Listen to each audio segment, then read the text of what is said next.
The Apollo program remains one of the most defining chapters in human scientific history. Even today, many of its achievements still stand untouched.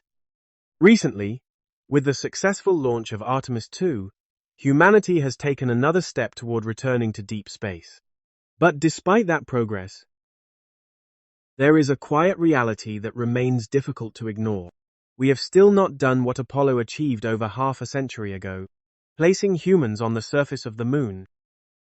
And as new efforts begin to take shape, more carefully and more slowly than once expected, it seemed like a good idea to look back at mankind's first giant leap to visit our closest neighbor. But what was it that truly drove humanity to the moon in the first place? And once we arrived, what did we actually learn from being there? The answers are not simple, and they stretch far beyond a single mission or even a single decade. The Apollo program itself was vast in scale and pro-to-have crewed missions alongside more than a dozen uncrewed tests and precursors. It was a journey shaped not only by technological breakthroughs but also by uncertainty, setbacks, and moments of profound risk. And in many ways, it remains something quite unprecedented. NASA's Apollo program was, and still is, the largest research and development effort ever undertaken by a nation in peacetime. At its peak, NASA had grown into something far beyond a single agency.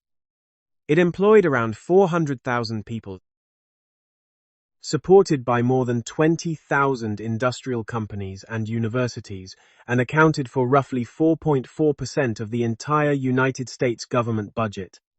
Today, that figure has fallen to around 0.5%, and that contrast alone points toward a deeper question.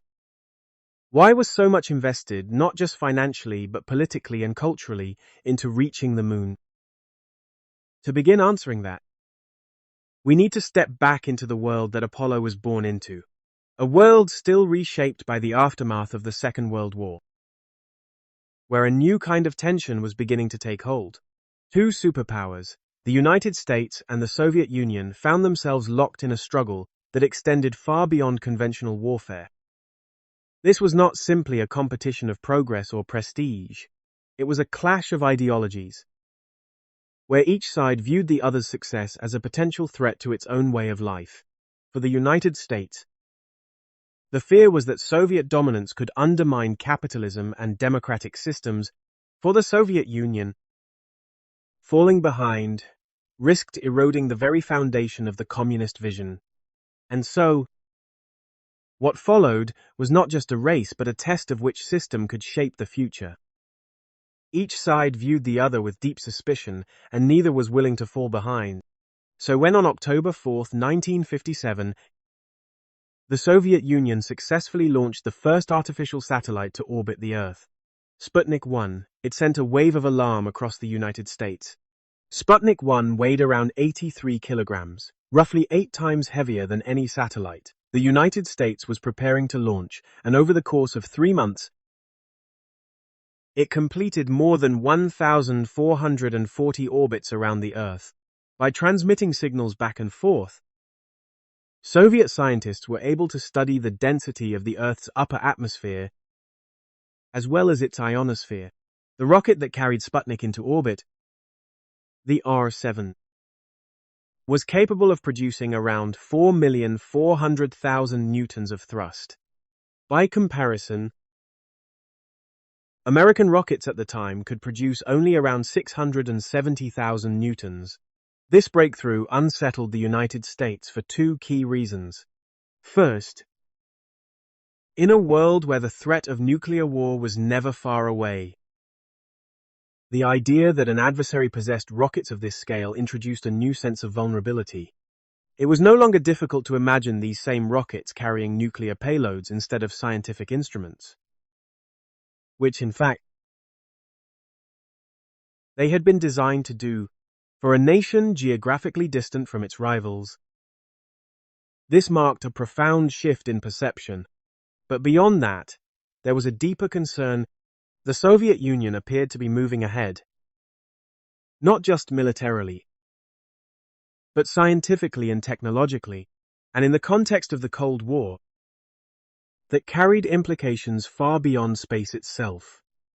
In response, John F. Kennedy, then campaigning for the presidency, promised to restore American leadership in space. But once elected, as he began to explore what that would truly require, he quickly realized the scale of the challenge and the cost was far greater than expected. However, the pressure intensified even further on April 12, 1961, when the Soviet Union achieved another historic first, sending the first human into space. Faced with this growing gap, President Kennedy began asking a more urgent question. What could the United States do? Not just to catch up, but to move ahead. The response came just days later. On April 20th, if the United States wanted to surpass the Soviet Union already leading the space race with their powerful rocket technology, they would have to aim for something neither nation had yet achieved. The proposal was deliberately ambitious, not simply to compete, but to redefine the scale of the race itself. The goal was clear: the United States would send a human to the moon. But achieving that would demand a transformation in capability. Existing rocket technology would not be enough. They would need to generate roughly 50 times more thrust than anything they had previously built. In order to carry the spacecraft, the modules and the fuel required for a journey to the moon and back again. Such an undertaking would also demand an enormous increase in funding. In 1961, NASA had been allocated around $744 million. Within just a few years, that figure had risen to over $5 billion. With these resources, NASA began expanding rapidly, constructing new launch sites and mission control centers, recruiting thousands of new personnel, and investing in advanced research facilities. Among them were massive vacuum chambers, capable of simulating conditions close to the emptiness of space. Even before this momentum, NASA had already been exploring how a human mission to the moon might be achieved. But with the sudden influx of funding and political urgency, the question was no longer theoretical, it became immediate. And the challenge was far from straightforward. Several competing approaches were proposed, each attempting to solve the same fundamental problem in very different ways. One idea, known as direct ascent, imagined a single, enormous rocket powerful enough to travel directly to the moon and back in one continuous journey. But this came with an obvious limitation. Such a rocket would need to carry everything: the spacecraft, the crew, and enough fuel to escape both Earth's gravity and the moon's all at once. The result would be a vehicle so heavy that it pushed far beyond the limits of what American rockets could achieve at the time.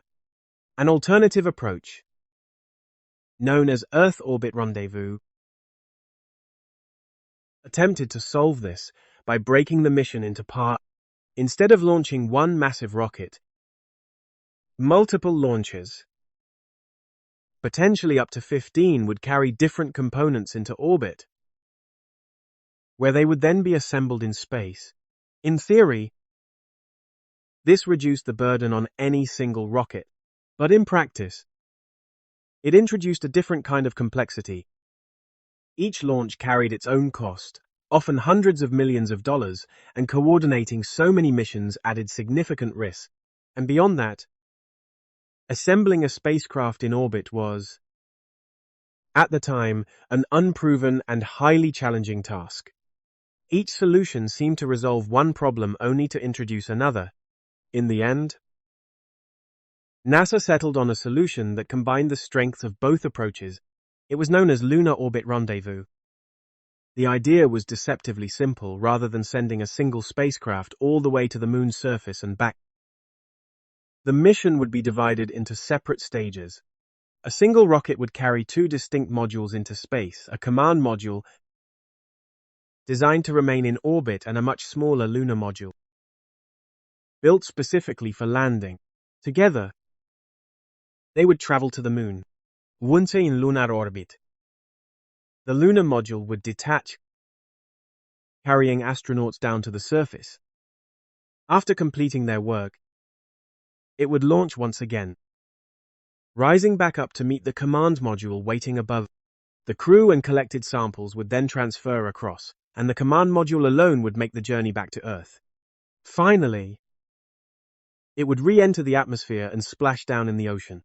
It was, in many ways, an intricate solution, but that complexity allowed it to solve the core problem, reducing weight, while avoiding the need for multiple large-scale launches. It offered a balance between feasibility and ambition, and with that decision in place, the focus shifted from planning to building. But what comes next is no longer just about building a rocket powerful enough to reach the moon. With Artemis II now successfully launched, we are once again at the edge of deep space, but this time, the objective is fundamentally different. Artemis II marks the return of humans to lunar orbit. Artemis III aims to take the next step, landing astronauts on the surface once again. But beyond that, the roadmap begins to extend much further. Plans are already in motion to construct the Lunar Gateway, a space station in orbit around the moon, designed to support repeated missions. And on the surface itself, early concepts for long-term lunar bases are beginning to take shape.